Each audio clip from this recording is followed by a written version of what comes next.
الشيطان الرجيم. بسم الله الرحمن الرحيم. كتاب التوحيد، باب الشفاعة. قال: فهذه الشفاعة التي يظنها المشركون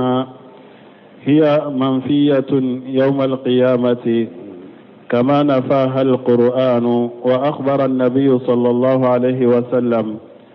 أنه يأتي فيسجد لربه ويحمده،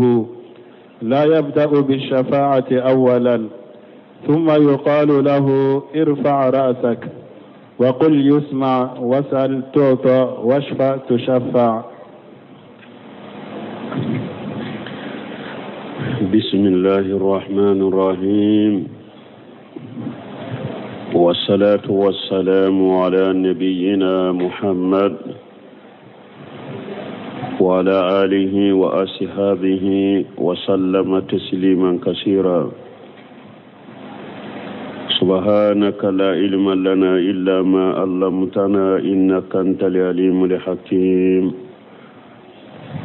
أستغفر الله الذي لا إله إلا هو الحي القيوم وأتوب إليه.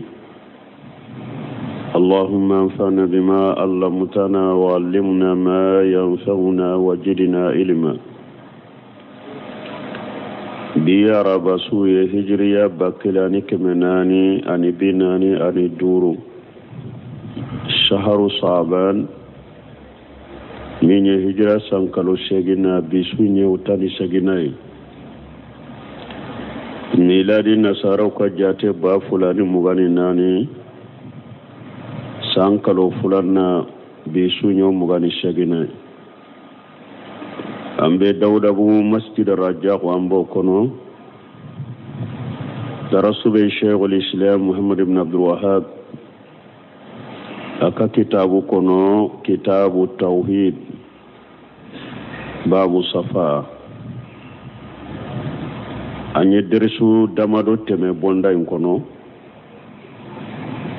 be atara yoromi dersu temene abilala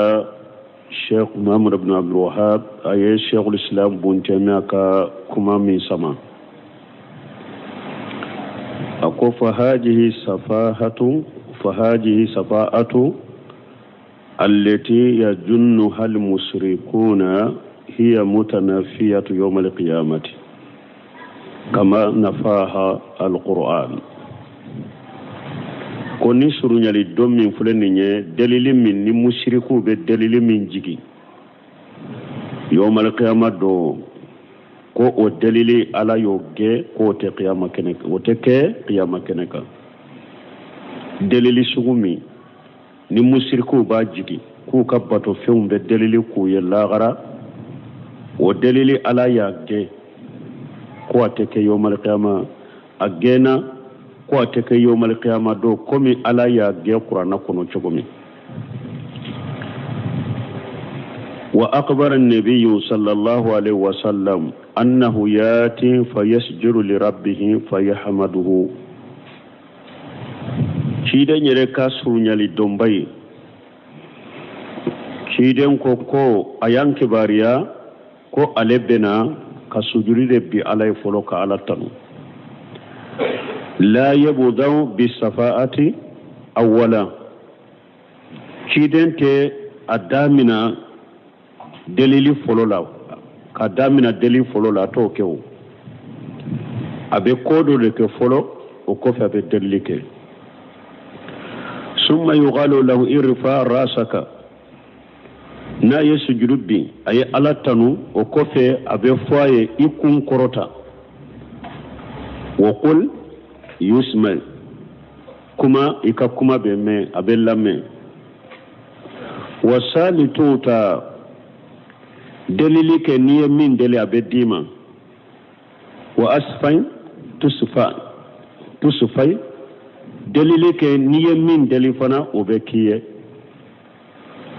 tumami Sheikh Muhammad ibn Wahhab yannunu fo bune musliminu ko qawluhu fajihi safa'atu التي يجنها المشركون هي متنافية يوم القيامة كما نفاها القرآن. فالله سبحانه ala masamina seniyalendo nafa an tanfawhum asnamuhum ala yagge ko mushriku ku ka bolu tu nafa bal qala abilala ko innakum ma ta'buduna min dunillahi hasabu jahannama antum laha waridun bal ala ya fode ako mushriku ma aw fulede anambe munum bato kafara ala kaniabe ala tana munum bato aw bebe do jahannaba do kuna abbe ye jahannaba ka logowde antum laha waridun abedo jahannaba kono law kana haulai alihata ma waraduha wa kullu fiha qalidun akabato fe munum fuleni na ya sorobato fewnde do alawde do utunte do jahannaba kono me awni akabato fewnbe abebe dume jahannaba kono hatta li asnam la tanfa'u nafsaha wa la yusfa'u laha aw har boli atashaka ayren nafa dalilit atashaka dalili ke mogoy fana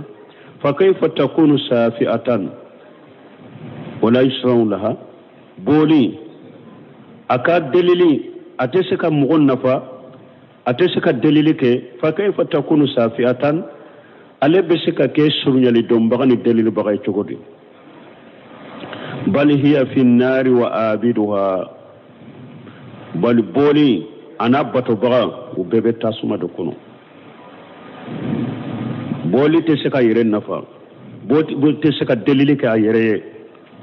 o be seka dalil ke mo wore de bal boli imi ya bato ika bato fe ani abato baga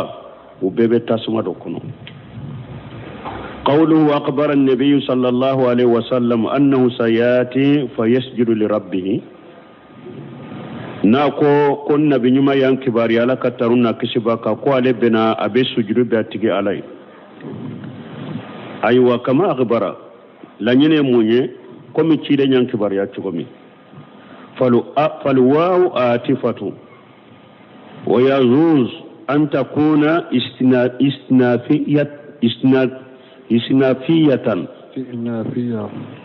استنافية واو أتفودي أبسك كيف ككما تكوري فنا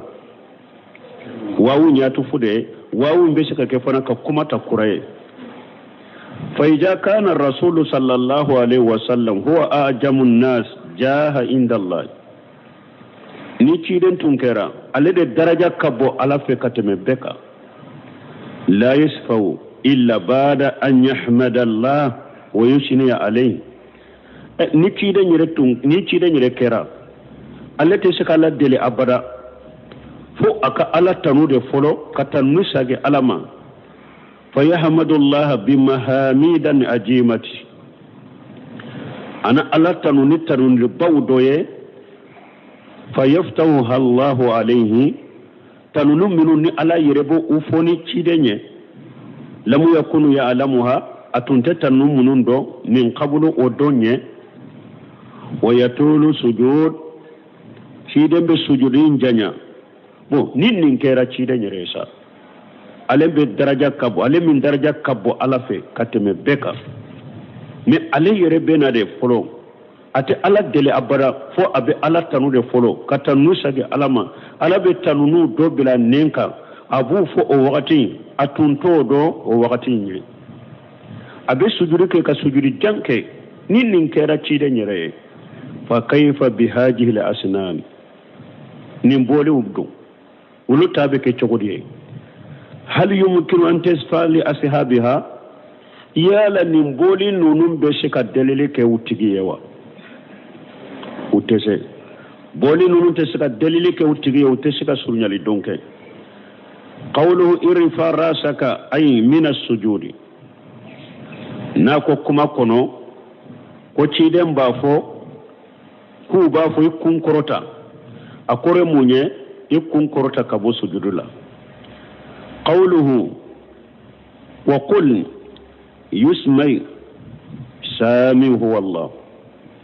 nu ko cide ma kuma ika kuma be me jomba me ala كما إكاكما بمي جنبا مي وهي الله دي ويسمى جواب الأمر مجزوم يسمى نيامري كاين جابل دي مجزوم ججم دي بالا يسمى قوله وقل يسمى قوله وسل توتا أي سل ما بدلك توتا إياه mana min bangiraye min bi bolo ala deli ola obedima tu'ta majzumun بحذف حرف الإلة جوابا لسال توتا فنا أفنى ججمو دبي على مي او ججمو اتغوية او جينا منكسو بحذف حرف الإلة حرف الإلة من بين او جينا يندي مجزومو يني أجابو يموني لسال mana tuuta jaabuye aye salinde jaabi mana ala deli min bangelen bi min bi bolo ala deli ala abedima qawluhu wasfay tusfay tusaffay wa hina yiji yasaw nabi sallallahu alaihi wasallam fil qalaiq an yuqda bainahum ni ako ciden ko hadisayin kono uba fo ciden ma delilike تصفي يكدللي أبمنا وهنا يجي نين كيرا نوغتي يسفو النبي صلى الله عليه وسلم في القلائق أن يغدى بينهم كيدن بدللي كدام فيوني كو ألاك كيري تيغي وني نغنشي أن يوفوالا بجيغي كيري تيغي دام فيوني نغنشي من بتا رجانا وبتا رجانا من بتا جانبا وبتا جانبا وقال أبو هريرة له صلى الله عليه وسلم من أسعد الناس بشفاعتك قال من قال لا إله إلا الله خالصا من قلبه قوله وقال أبو هريرة له صلى الله عليه وسلم شيخ محمد بن أبو وقال أبو هريرة له صلى الله عليه وسلم mana abu hurairata ko ciden ma alaka tanuna akishibe ciden ga man ash'adun nas bi safaatika ako cide mo jumambe kunna dia soro ni ka surunyali donya qiyama ni be surunyali donkai abu hurairata ciden nin kanniya ciden ko man qala la ilaha illa allah khalisan min qalbihi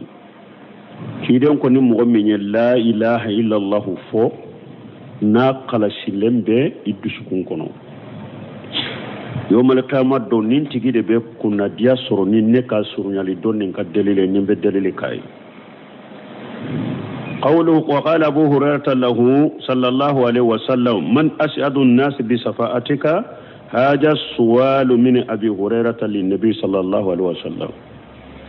ni nyinin kalide ni abu hurairah yi de nyinin kala فقال له النبي صلى الله عليه وسلم نبي من أبو هريرة ملكة تنون كشباكا لقد كنت أظن ألا يشالني أحد خيرك عنه كيدون كن نتونيا جيجيو نتونيا جيجي كم مغشيتنا نين كننا ni ete lima ara min hirsikan ala ilmi ni ka doni kanu minya ila be doni kanu min do ila nya do mo shiteni nyinin kanninna ni edete shida nyinin fa bu ratay tuma ma bu ratay ya nyinin kan nyinin kalila wa fi haja dalilu ala anna min wasail at-tahsil lil-ilmi suwala dalila benina ko doni sira doni asoro siraw sababu munun beke ko munun beke sababu sira munun beke sababu ni be doni soro nyinin kalibola ka doni ke bawo nyinin ka ite min do kam go nyinin kala sira munun beke sababu ni hada madembe doni soro nyinin kalibola قوله من قال لا إله إلا الله خالصا من قلبه ni ciden ko ni mo min ko la ilaha illa allah naqala silam bi duskunna wa alayhi fal mushrikuna laysa lahum hajju min safaati ni nyaayirana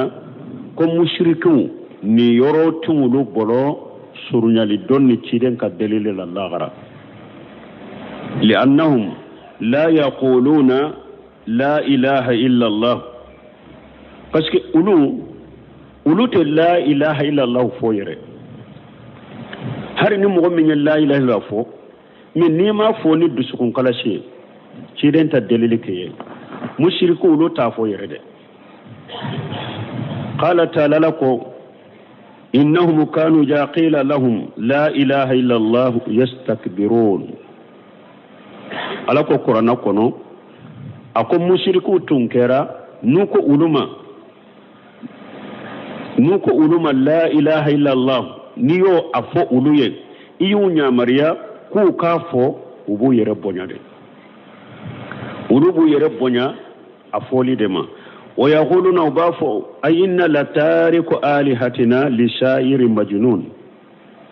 ubafo yala an banka bato feum bato litoy donc li danaka kuma kamawa fato parce que ulu ko cide ko abe donc li dade la ko fato de do ko ulu tu kabato feum bato litoy donc li danaka kuma kama fato ka kuma kama parce que moi comme mushirkun odiato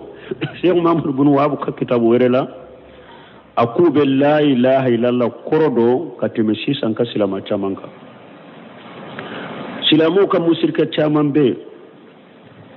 maka musirku be la ilaha korodo katime uka parce que nunu fule ka foya ko yala an kan ka bato feum bato litoye donc li danna fato ka kuma kama ba parce que munna ni la ilaha foruye parce que lu ya do la ilaha illallah kore munye ibe ala kelempew de bato ibe ala kelempew de wole fe ngore tesaka bato ka faraka fe ngore tesaka wore ka faralaka ibe bato fe ngore ubilade mais si ça c'est la machama fule silami alla ni mushriku dero uluko ibe shaka la ilaha illallah fo ibe sujude bi shekuye oye barika nyini de basitala ibe shaka la ilaha illallah fo ibe kantigali ke shekuye oye barika nyini de basitala ibe shaka la ilaha illallah fo ibe shaki dama kasi kaburu tigila bo makka kafiru ko la ilaha illallah ni nteta oda to tumbu yere bonya folima uba fo yala an kan ka bato fe bato litoye donc li danna kama fatoka kuma kama ba wa qala ta'ala hikayatanhum ala ya fonyin nabu ka ko lakalanye ajala li alihata ilaha wahida inna haja la shay'un ujab ayawrela tumami ciden ko makka kafiru ma qulu la ilaha illa allah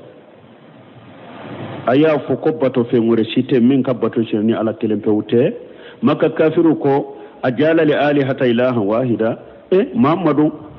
alayhi bato fem deke bato fen kelende inna haja la shay'un ujabu ni nyaka bako da unte sakandinte bato fe ngore shikana yayi bolo ala kelimpe ko bato ale bato fembe ke kelede ni nyaka bako da ante sakandinte maka kafiru yoninde fo me bi silama mushriku ko yibe se ka fo la ilaha illa allah ko beni ka famu beni ka haklina ko min aqida yoro diskuna sinu yoro la ko mo kelen kele ka horonya de bibolo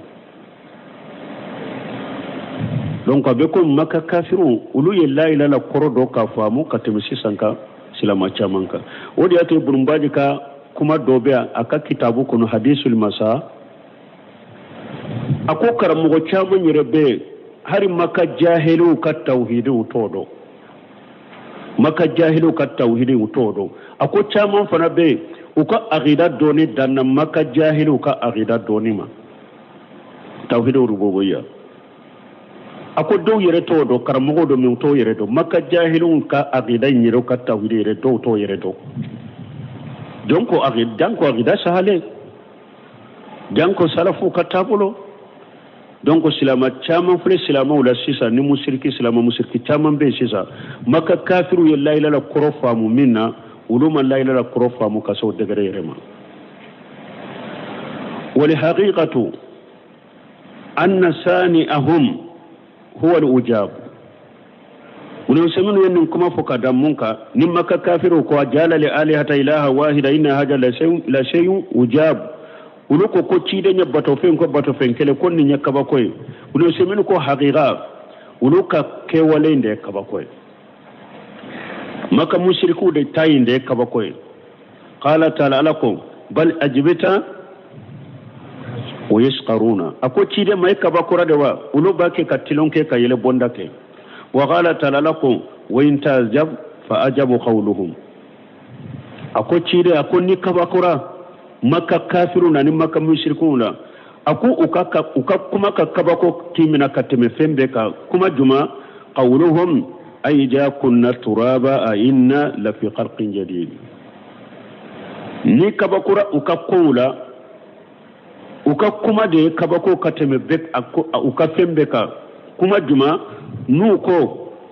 maka mushriko ako nankera bogoye alabasage kanda kurai lagarawa oteseka ke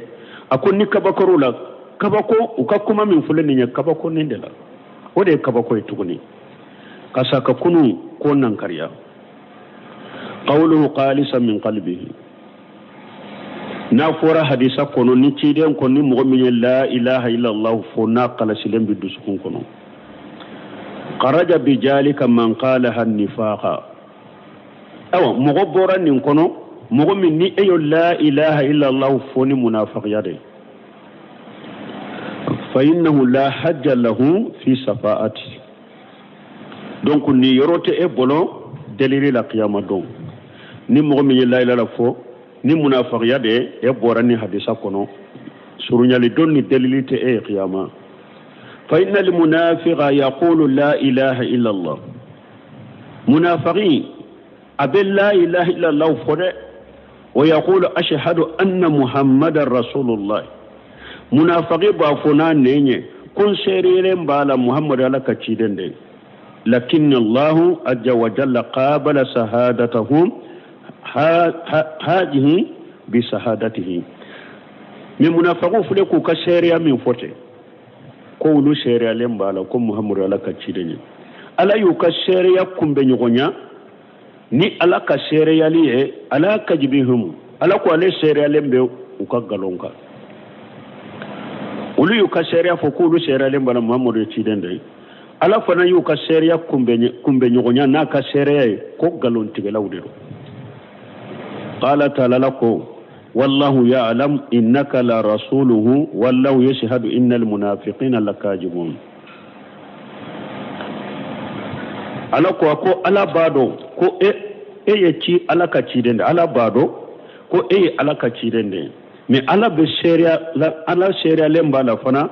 ko munafiqu ye galon tigalade munafiqu ye min fo la ilaha illa min fo galon tigalado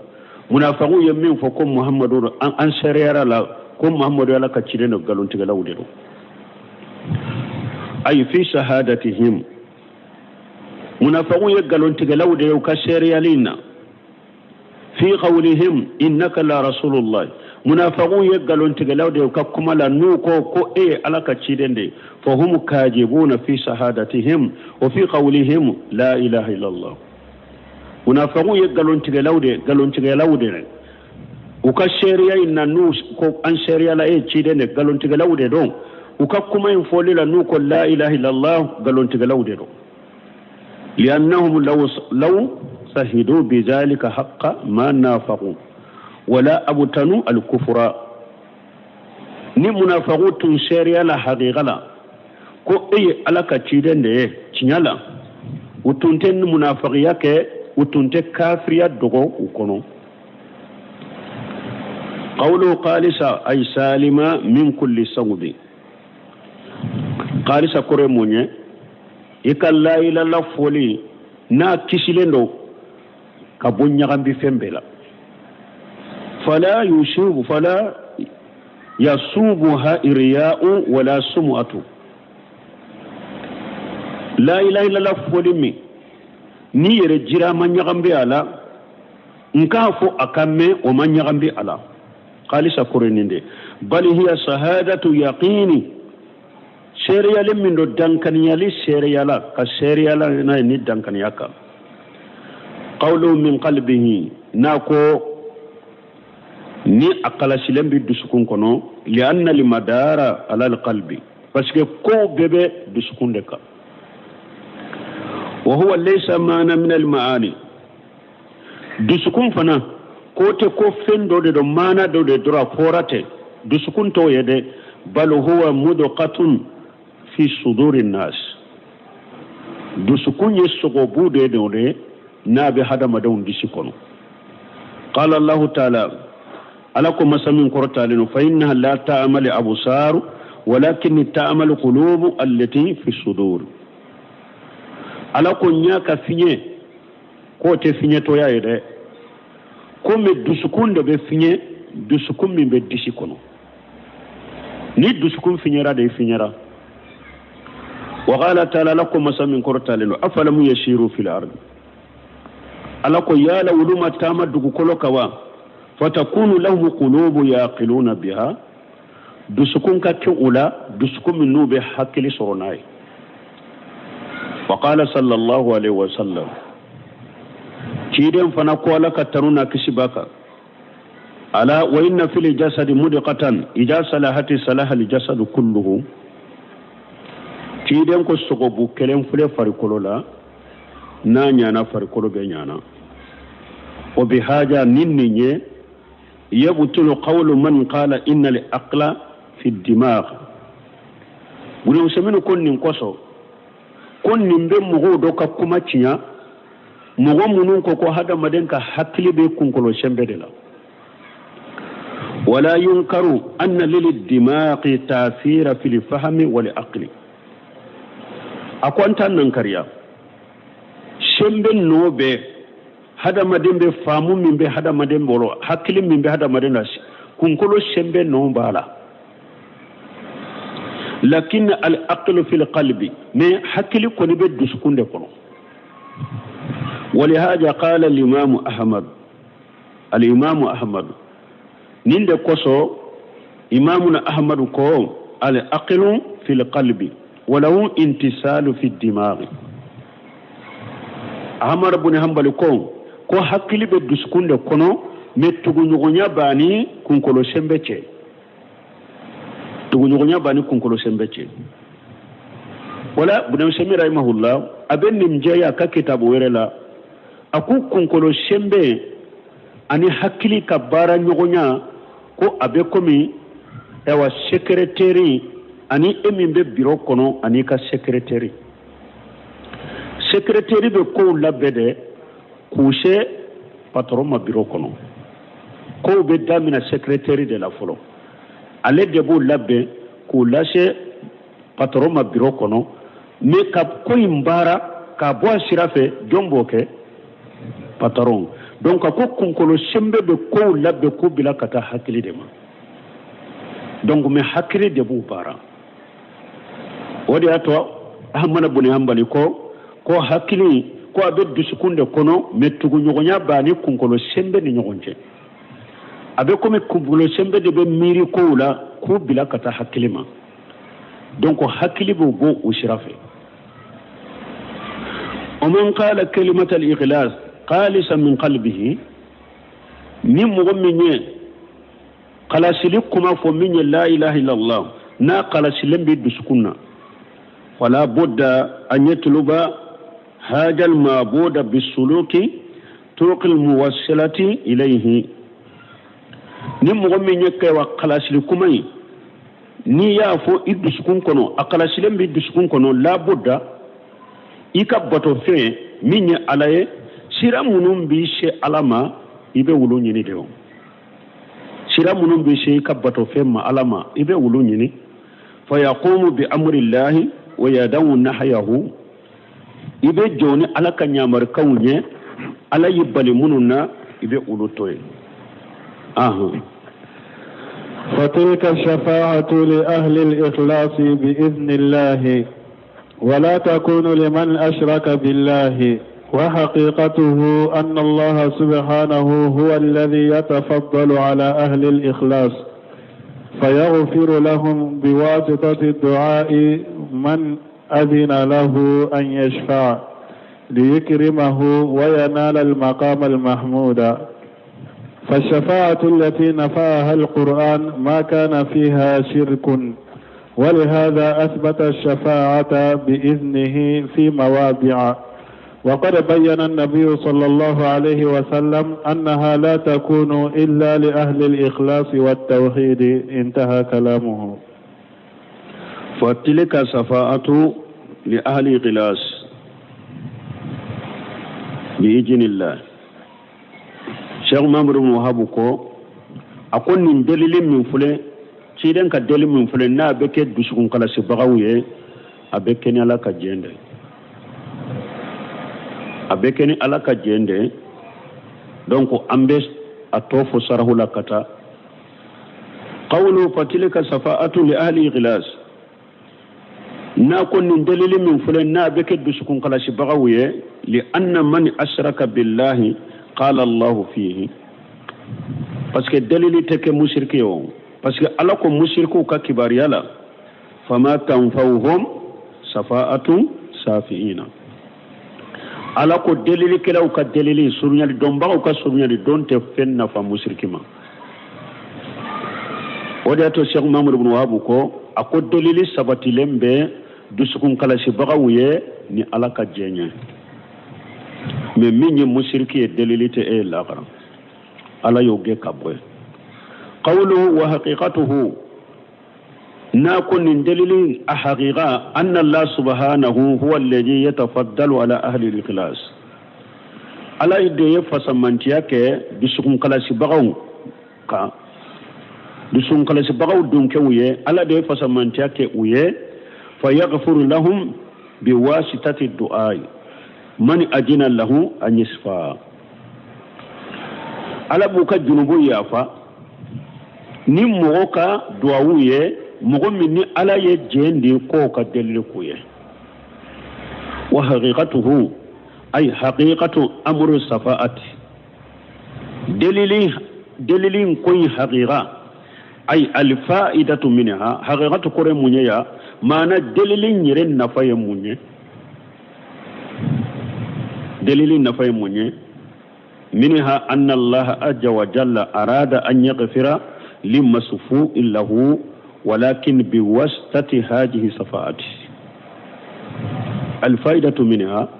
دليل نفاي مني الفائدة مني على مسام كبا كورتا لندو على يالا نيني أكا أو دليل كيرا مني أكو جنوبو يافا مي بواسطة هذه الصفات ناباكا جنوبو يافا نين دليل دي سببوه نين دليل من كيرا أني والحكمة من هذه الواسطة بيانها بقوله أو مين فنا ني على مؤمن كفنا تمانشيه إن عليه نو بدليل كأ كدوه كأ ني على با كدوه منا حكمة يموني ني على فنا ين دليل كلا بلا إن عليه دليل كلا من بلا لا إن عليه ناي على دليل حكمة يجمع ني على ين دليل كلا بلا عليه إني ليكرمه وينال المقام محمودا على يمين بلا عليني اني pour otigi ka delili ke akera de pour ko tigi bonya de akoro de ko tigi bonya ka jojo yoro la joyoro mini beba tanu ye mana ni ala ye ciden ke chamanche aleni ewa danfew ni nyogonche ni ciden be ala deli danfew ni na be kiri tige yala akera ciden ye joyoro do ke ala yawa ni abe ala deliwa la ciden ya ke ala ya ke ciden ye pour ka ciden de bonya ala ye nin joyoro ke ciden ye pour ka ciden de karama ka bonya ka joyoro la joyoro mini beba tanu ولو شاء الله لغفر لهم بلا شفاعة ناتون ديار علي أبي يا فجوم يا فرمون من يشيرن كدليل سببويه ناتون ديار علي أبي يا فما كسر دليل يرته ولكنه أراد بيان فضل حاجة صافي وإكرامه أمام الناس من علي كدليل منا نين دليل كلا كدليل منيا furu ala ya alla nyini de kan nin dalili kala kaka fasamantiya bange ana ka karama mogo benya koro wa min al ma'lum ya donendo anna man qabila Allah safa'atahu fa huwa indahu bi manzilati aliyati abe fondoni wula ka fonni ala ye mogo kas dalili mina ayika sunyali don mina o ba yiranna de ko daraja jigi yoro koro talende be ala fe فيكون في حاجة إكرام للساس من وجهين ولا نمبك دليل كلا على يا بنيا كرما نيلا هلا فلاي